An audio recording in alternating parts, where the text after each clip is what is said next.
روزے کی حالت میں آنکھ میں دوا ڈالنے کی ضرورت پڑی تو کیا حکم ہوگا؟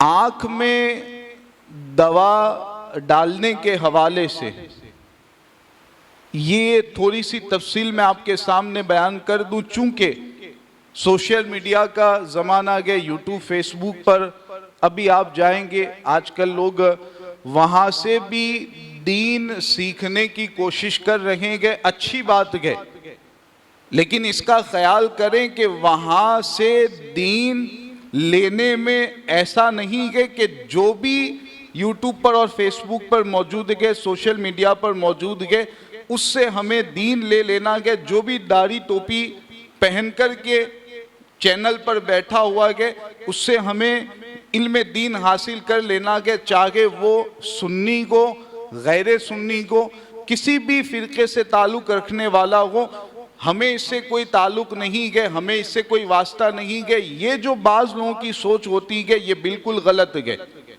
اسی سوچ کے تحت سب کے ویڈیو ہم دیکھیں گے، یہ جو ایسا کہنے والے ہیں، آج ہم بہت سارے ایسے لوگوں کو دیکھ رہے ہیں کہ ایسا کہنے والے شیطان آہستہ آہستہ ان کو گمراہی کے راستے پر لے جا رہا ہے۔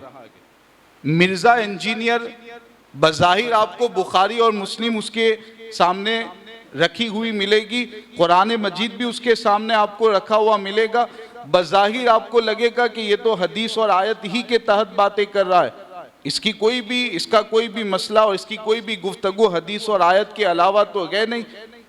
تو بہت سارے لوگ اسے سنتے ہیں اور اس طرح کے دوسرے گمراہ کرنے والے لوگوں کو سنتے ہیں، اور جواب یہ ہوتا ہے کہ ہم تو سب کو سنیں گے، اور پھر آخر میں حالت یہ پیش آتی ہے کہ وہ گمراہ ہوتے ہیں اور آہستہ آہستہ جو معمولات اہل سنت کے اور عقائد اہل سنت کے ان میں شک پیدا ہو جاتا ہے۔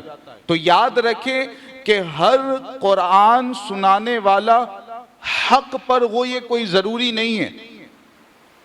یہ بڑی اہم بات میں آپ کے سامنے پیش کر رہا ہوں۔ قرآن کی آیت پڑھنے والا ہر بندہ حق پر ہو، یہ ضروری نہیں ہے۔ یہ میں کہاں سے بیان کر رہا ہوں؟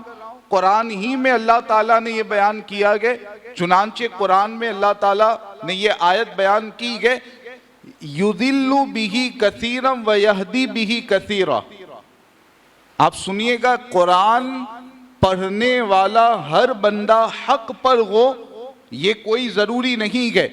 اللہ تعالیٰ قرآن میں بیان کرتا ہے کہ اسی قرآن کو پڑھ کر کے بہت سارے لوگ گمراہ ہو جائیں گے، اور اسی قرآن کو پڑھ کر کے بہت سارے لوگ ہدایت کے راستے پر آ جائیں گے۔ یہ قرآن کی آیت ہے، تو پتہ چلا کہ ہر قرآن کی تلاوت کرنے والا صحیح ہے، ضروری نہیں ہے۔ ہر حدیث پڑھنے والا صحیح ہے، ضروری نہیں ہے۔ آپ کے پاس اتنا علم نہیں ہے کہ آپ آیت اور حدیث کے مطلب کو سمجھ سکے، کون سی حدیث ضعیف ہے، کون سی آیت کا کیا مطلب ہے۔ یہ تمام باتوں کا علم جب آپ کے پاس نہیں ہے تو آپ سوشل میڈیا کے ذریعہ ضرور علم حاصل کریں، لیکن کیسے؟ سنی صحیح العقیدہ عالم دین بیان کرتا گئے، مسائل سکھاتا گئے، بیان تقریر کرتا گئے، تو آپ اس کے مسائل اور اس کے بیان کو سنیں، ورنہ غیر کے بیان کو اگر سنیں گے، غیر کے مسائل کو اگر غیر سے مسائل سیکھنے کی کوشش کریں گے، تو پھر یہ جو قرآن میں آیت بیان کی گئی ہے، کہیں ایسا نہ ہو کہ وہ بھی آپ کو گمراہی کے راستے پر لے جائے۔ تو یہ میں عرض کر رہا تھا کہ سوشل میڈیا کا دور ہے، بہت سارے ایسے مسائل ہیں کہ آپ اس کے ذریعہ بھی سنیں گے، سیکھیں گے۔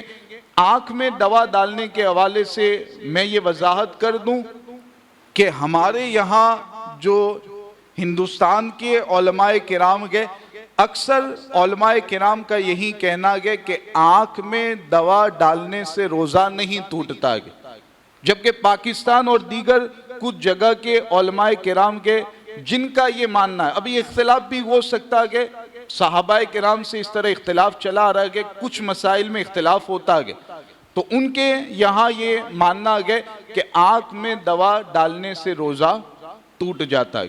تو یہ تفصیل اس لیے بتا دی کہ سوشل میڈیا کے ذریعہ اگر آپ تک کوئی دوسرا مسئلہ پہنچتا گیا تو پہلے سے آپ کے ذہن میں رکھیں کہ یہاں کے علماء نے جو فرمایا گیا ہمیں اس کے مطابق عمل کرنا گیا. تو یہاں کے علماء نے کیا فرمایا؟ آنکھ میں دوا ڈالنے سے روزہ نہیں ٹوٹتا. البتہ اگر ضرورت نہیں گئے، کوئی اتنی حاجت نہیں گئے، روزہ افطار کرنے کے بعد بھی آپ دوا ڈال دیں گے، کوئی مسئلہ نہیں گئے، تو بہتر یہی گئے کہ روزے کی حالت میں دوا ڈالنے سے بچیں تاکہ اختلاف سے بچیں اور دونوں کے موقع پر عمل ہو جائے.